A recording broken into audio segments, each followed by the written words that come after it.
नमस्कार दोस्तों, स्वागत है आपका ओनली न्यूज 24x7 में। जिस चीज का इंतजार था वो आखिर हो ही गया। जिस चीज का बड़े बड़े पत्रकार इंतजार कर रहे थे, जो कह रहे थे कि रॉबर्ट वाड्रा पर एक्शन नहीं हो रहा है, उस पर एक्शन हो गया। और आपसे अनुरोध है कि इस खबर को अधिक से अधिक शेयर करें। एक ऐसी खबर जो एक बार फिर रॉबर्ट वाड्रा और गांधी परिवार को कटघरे में लाकर खड़ा कर दिया है। जी हाँ, प्रवर्तन निदेशालय यानी ईडी ने रॉबर्ट वाड्रा पर एक तरह से छापा मारा है। हरियाणा के शिकोहापुर में हुए एक संदिग्ध भूमि सौदे से जुड़े मनी लॉन्ड्रिंग मामले में पूछताछ के लिए बुलाया गया। जी हां, वही रॉबर्ट वाड्रा जो कांग्रेस की रीढ़ माने जाते हैं और गांधी परिवार के दामाद हैं। यह कोई पहला मौका नहीं है, ये कोई पहला मौका नहीं है जब रॉबर्ट वाड्रा जांच के घेरे में है। लेकिन इस बार सवाल बड़ा है। इस बार सवाल बड़ा है, क्या यह मामला सिर्फ वाड्रा तक सीमित है या इसके तार गांधी परिवार की सियासी ताकत और प्रभावों तक जाते हैं। वीडियो पर बने रहिए, बड़ी वीडियो हम आपको दिखाने जा रहे हैं। एक्सपोज होने जा रहे हैं शायद आज राहुल गांधी और प्रियंका वाड्रा, उसके साथ में सोनिया गांधी।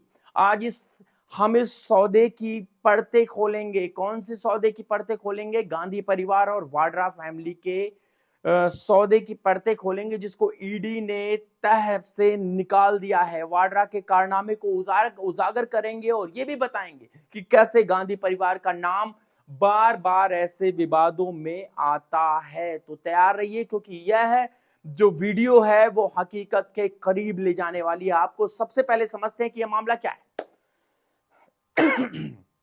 2008 में रॉबर्ट वाड्रा की कंपनी स्काईलाइट हॉस्पिटैलिटी, नाम है स्काईलाइट हॉस्पिटैलिटी, उसने हरियाणा के शिकोहापुर गांव में 3.5 एकड़ की जमीन खरीदी थी, सिर्फ 7.5 करोड़ रुपए में। समझिए, 3.5 एकड़ सिर्फ 7.5 करोड़ रुपए में, औने पौने दाम में। और फिर कुछ ही महीने के बाद उसी जमीन को रियल एस्टेट कंपनी डीएलएफ को बेच दिया गया। और कितने में? 58 करोड़ रुपए में। जी हां, आपने सही सुना, 58 करोड़। कुछ ही महीने में 50 करोड़ रुपए से ज्यादा का मुनाफा। 2008 की बात कर रहा हूं। इतनी जल्दी जमीन की कीमत कैसे बढ़ गई? और सबसे बड़ा सवाल ये कि क्या यह सब नियमों के दायरे में हुआ या इसके पीछे सियासी रसूख और गलत खेल था?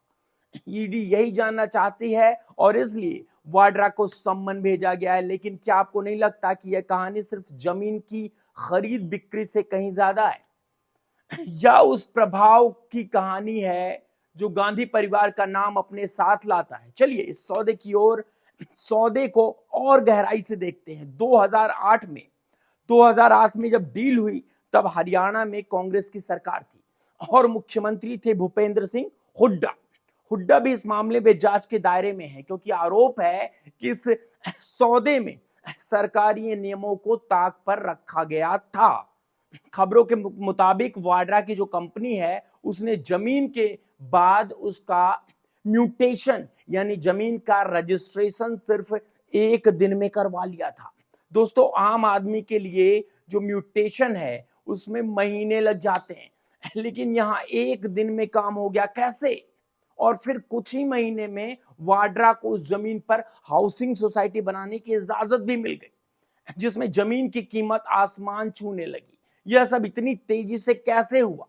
क्या यह सब संयोग था या इसके पीछे गांधी परिवार का नाम और उनकी सियासत की ताकत थी? ईडी का मानना है कि यहां मनी लॉन्ड्रिंग का खेल हुआ है, यानी काले धन को सफेद करने की कोशिश। और जब बात काले धन की आती है तो वाड्रा का नाम बार बार क्यों सामने आता है? जब वाड्रा का आप जो है वाड्रा का जवाब तो सुन लीजिए। उन्होंने कहा यह सब राजनीतिक प्रतिशोध है, बीजेपी उनकी आवाज दबाने के लिए ईडी का दुरुपयोग कर रही है। लेकिन दोस्तों, यह वही पुराना राग है जो वाड्रा हर बार अलापता है। 2018 में जब इस मामले में हरियाणा पुलिस ने एफआईआर दर्ज की थी, तब भी वाड्रा ने यही कहा था। और 2015 में जब बीकानेर भूमि सौदे में उसका नाम आया था तब भी यही बहाना था। और 2009 में जब पेट्रोलियम डील में कथित रिश्वत के आरोप लगे थे तब भी वाड्रा ने खुद को बेकसूर बताया था। हर बार वही कहानी, मैं निर्दोष हूं, मैं निर्दोष हूं। यह सियासी साजिश है। लेकिन सवाल यह है कि अगर आप इतने साफ हैं तो आपका नाम बार बार इन विवादों में क्यों आता है? क्या यह सिर्फ संयोग है या इसके पीछे कुछ और है? और सबसे बड़ा सवाल, क्या वाड्रा अकेले हैं या उनके पीछे गांधी परिवार का वो छाता है जो उन्हें बार बार बचाने की कोशिश करता है? यहां गांधी परिवार की इस भूमिका को समझना बहुत जरूरी है। रॉबर्ट वाड्रा कोई साधारण बिजनेसमैन नहीं है। वो सोनिया गांधी का दामाद है, प्रियंका गांधी का पति है और राहुल गांधी का जीजा है। जब आप इतने बड़े सियासी परिवार से जुड़े हो तो आपका हर कदम सवालों के घेरे में आता है। और इस मामले में सवाल सिर्फ वाड्रा तक सीमित नहीं है। 2023 में ईडी ने एक चार्जशीट में प्रियंका गांधी का भी नाम लिया था। हरियाणा के अमीपुर गांव में 2005-2006 में एक अन्य भूमि सौदे में इस मामले में प्रियंका वाड्रा और दोनों जो रॉबर्ट वाड्रा हैं, इन दोनों का नाम आया। हालांकि उन्हें आरोपी नहीं बनाया गया। लेकिन सवाल तो बनता है, अगर गांधी परिवार इतना साफ सुथरा है तो उनके करीबी बार बार ऐसे विवादों में क्यों फंसते हैं? क्या यह सिर्फ वाड्रा के बिजनेस डील्स हैं या इसके पीछे गांधी परिवार की सियासी ताकत का गलत इस्तेमाल हुआ है?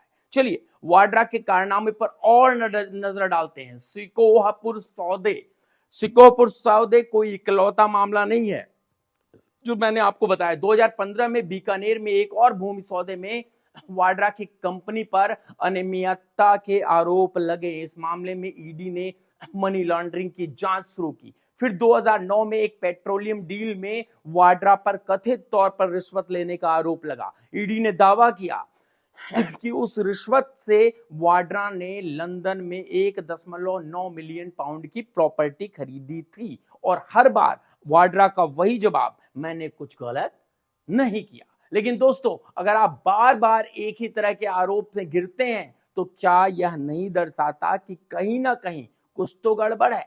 और जब आप गांधी परिवार जैसे सियासी दिग्गजों से जुड़े हों तो क्या यह नहीं लगता कि आपकी हिम्मत कुछ ज्यादा बढ़ जाती है? अब जरा इस सौदे के समय के माहौल को समझिए। 2008 में हरियाणा में कांग्रेस की सरकार थी। भूपेंद्र सिंह हुड्डा मुख्यमंत्री थे और उस समय गांधी परिवार का प्रभाव अपने चरम पर था। सोनिया गांधी यूपीए की चेयरपर्सन थी और राहुल गांधी कांग्रेस के उभरते सितारे थे। ऐसे में क्या यह मानना गलत होगा कि वाड्रा की डील्स में कहीं ना कहीं इस प्रभाव का इस्तेमाल हुआ? शिकोहापुर में जमीन का म्यूटेशन एक दिन में हो जाता है, हाउसिंग सोसाइटी की इजाजत तुरंत मिल जाना और फिर डीएलएफ जैसी बड़ी कंपनी का इतने बड़े मुनाफे पर जमीन खरीदना। क्या यह सब सामान्य बिजनेस डील थी या इसके पीछे सियासी ताकत का खेल था? ईडी का मानना है कि यही जो है, इसी पॉइंट पर मनी लॉन्ड्रिंग हुई है। और यह सिर्फ वाड्रा की कहानी नहीं है, यह उस सिस्टम की कहानी है जिसमें गांधी परिवार का नाम बार बार सामने आता है। वाड्रा कहते हैं उन्हें 20 साल से परेशान किया जा रहा है। उन्होंने कहा मुझे 15 बार सम्मन भेजा गया, हर बार 10 घंटे से ज्यादा पूछताछ हुई। लेकिन सवाल यह है कि अगर आप बेकसूर हैं तो ईडी आपको बार बार क्यों बुला रही है? और अगर यह सियासी प्रतिशोध है तो पिछले 20 सालों में आपने क्या सबूत दिए कि आप निर्दोष हैं? वाड्रा कहते हैं उनके पास छिपाने को कुछ नहीं है। लेकिन अगर ऐसा है तो वो पहला सम्मन क्यों टाल गए?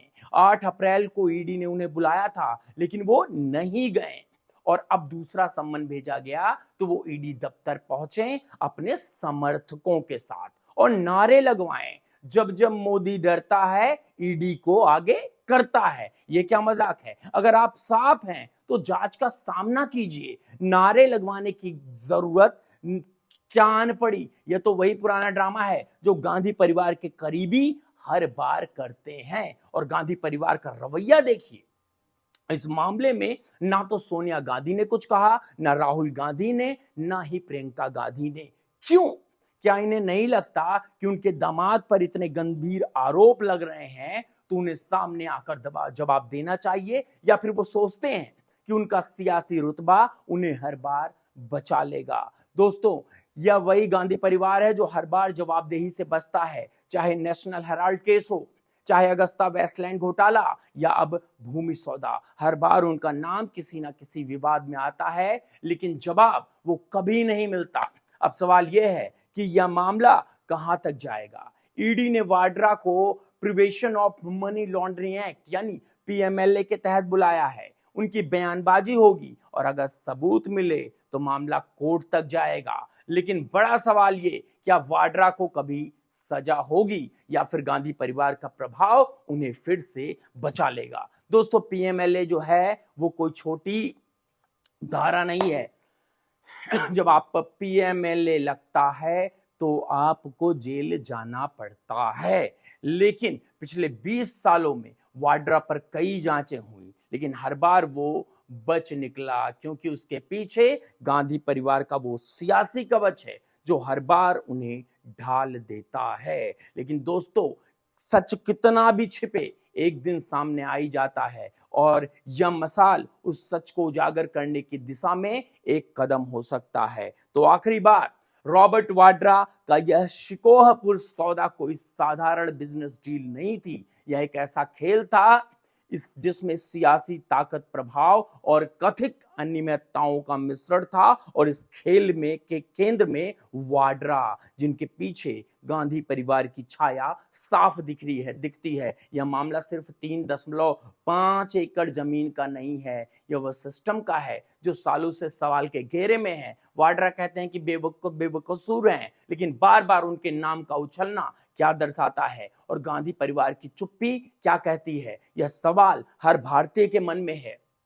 हमारा मानना है कि सच जो है वो सामने आना चाहिए। अगर वाड्रा निर्दोष हैं तो उन्हें जांच में साथ देना चाहिए, और अगर गांधी परिवार का इसमें कोई रोल है तो उन्हें जवाब देना चाहिए। लेकिन क्या ऐसा होगा, या फिर यह मामला भी पुराने मामलों की तरह दब जाएगा? यह तो वक्त बताएगा। लेकिन एक बात साफ है, जब तक ऐसे सवाल उठते रहेंगे तब तक वाड्रा और गांधी परिवार पर सवालों का साया बना रहेगा। एक चीज हम आपको बता दें, अगर आपको लगता है कि हम देश हित की खबर चला रहे हैं तो हमारे नंबर 9717458653 पर अधिक से अधिक सहयोग करें। और हाँ, ये मामला पीएमएलए में गया है, फिर हम आपको बता दें, छोटा मोटा मामला नहीं है, ये मामला बहुत बड़ा है और वाड्रा को जेल जाना पड़ेगा, जैसा कि मैंने थंबनेल में लिखा है। बने रहिए, बहुत बहुत धन्यवाद।